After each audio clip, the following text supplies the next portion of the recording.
Hello students, today we are going to revise the poem Friends and Flatterers composed by William Shakespeare.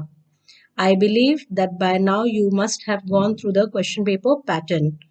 For the poem you have to prepare word meanings, questions and answers, extracts, reference to the context, summary, and you have to learn the complete poem. Any 10 lines can be asked to you to write in your examination. Remember that whenever you write the lines of the poem, you have to punctuate it properly. And before writing, you must write the heading and the name of the poet or poetess. Now let's begin with a revision. See the explanations of various stanzas. We'll begin with the first one. And the first stanza says, "Everyone that flatters thee is no friend in misery. Words are easy like the wind. Faithful friends are hard to find." In these lines, flatters means insincere or lavish praise. In common language, we can say buttering or butters. THEE means you. The means you. Misery, hardship, or a state of distress. Like the wind means having the qualities of wind. Then faithful means one who is committed. That is loyal. Students, in the opening 4 lines, William talks about the type of friends whom he calls flatterers, because their prime work is to praise you highly or lavishly. They bind you in their honey-coated words, but these are false praise. When you fall into bad times, or you face hardships, or you are stressed, going through tensions, then these so-called friends will not be around you to subtract your rough times or to comfort you. William further says that it is easy to butter or flatter or beguile by using words that mean nothing. Therefore, their words are referred to as easy like the wind, weightless, without any worth. But their words are, these flatterers' words are weightless. They have no worth in it. He says that finding faithful friends is a very difficult task. Let's see the second stanza. Every man will be thy friend, whilst thou hast wherewith to spend. But if stores of crowns be scant, no man shall supply thy want. In these lines, whilst means old form of while. Thou means you, hast means have. Thou hast means you have. Wherewith means, in this poem it means money or wealth. Stores of crowns also means money. Scant means low, which is less. Supply, give or provide. Thy want means your need. See children, in these lines the poet wants his readers that everyone will be your friend, or you will be surrounded by friends when you have money and wealth to spend for them. In case your stores of crowns means your money or wealth becomes scant, or you find yourself in harder times when you will not be in a position to spend on them, then these false friends will abandon you. They will never stand by you, or they will never help you.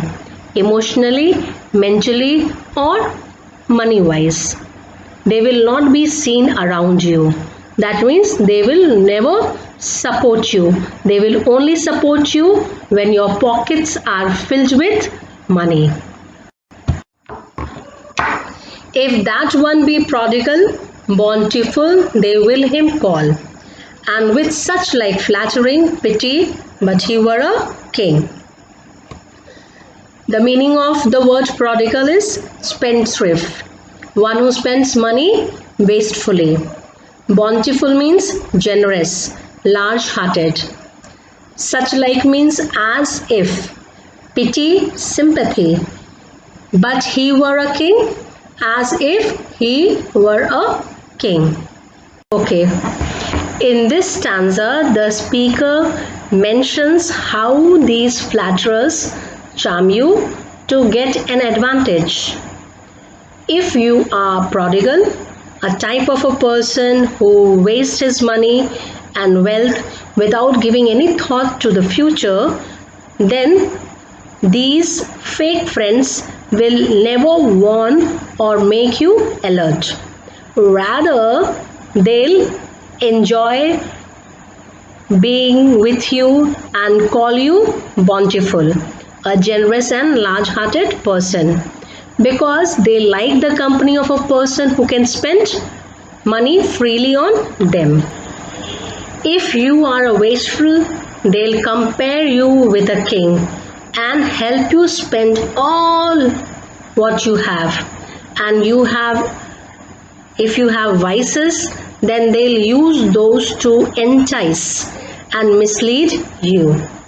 These flatterers very well know how to grind their own axe by fooling you. Now students, let's understand the fourth stanza. See what it is written here. But if fortune once do frown, then farewell his great renown. They that fawned on him before use his company no more. The meaning here of fortune is luck. Frown, be angry, or here in the poem we can consider as unlucky. Then the next word is farewell. That means to say goodbye, meaning depart. Renown means fame or popularity. Then fond, F-A-W-N, mark of apostrophe D, and in the place of apostrophe we have to add E. So the spelling is F-A-W-N-E-D. Fond means flattered.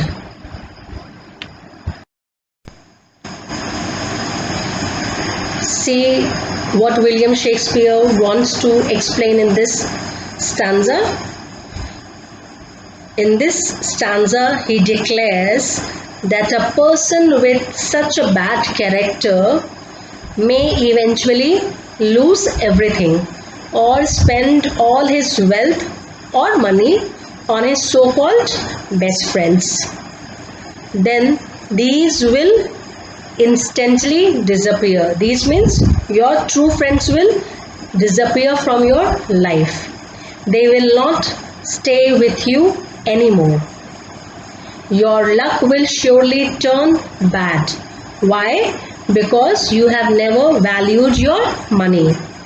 And due to your bad fortune or bad luck, your friends will surely leave you, because nobody likes to be with an unlucky person. They will not help you or support you in your bad condition. They'll refuse to be in your company anymore. They will find excuses.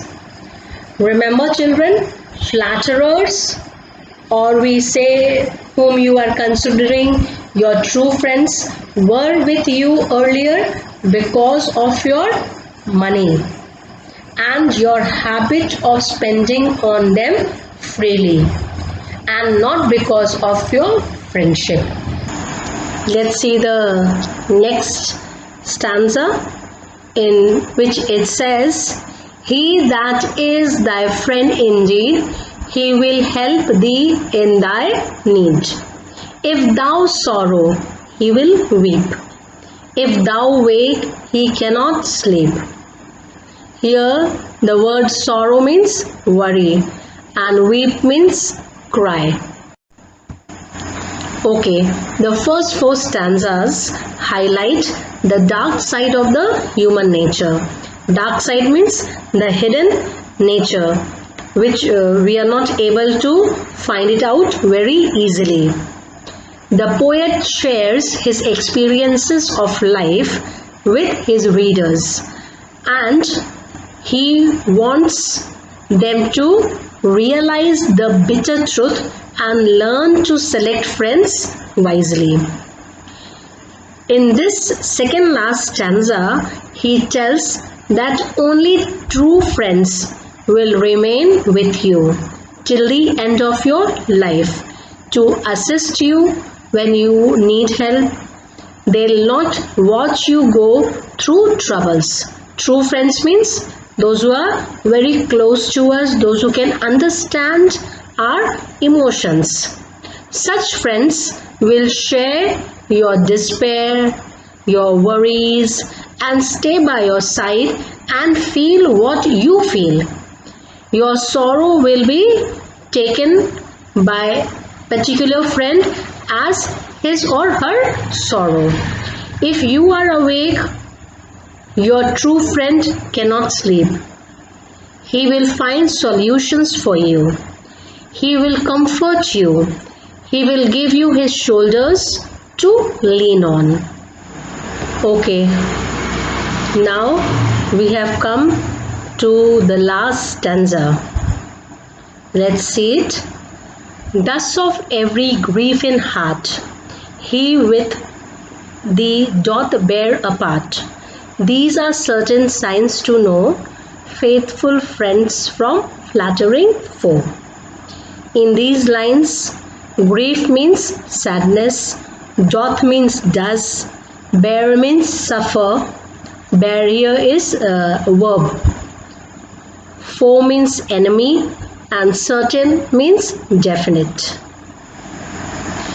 In the concluding stanza, the poet says that the definite signs of a good friend, which he has discussed in the fifth stanza, should be understood by every reader. He further says that a true friend will bear or suffer with you because he is a gem of a person. He is not fake in his dealings and in relationship. Then the speaker ends off by saying that these certain signs, definite signs of a genuine friend, will clearly make him separate from the flattering foe, means a fake or false friend, or we can say friends disguised in wolves' masks. Okay students, through this wonderful poem, William Shakespeare wants us to enjoy our lives fully and blossom with our faithful friends. Therefore, he wants us to choose our friends wisely and not to be trapped by any means by these so-called false friends. While selecting friends, we should go for the quality and not for the quantity. With this, I conclude. You may learn the poem by heart and then go through the PDF attached and solve according to the given instructions.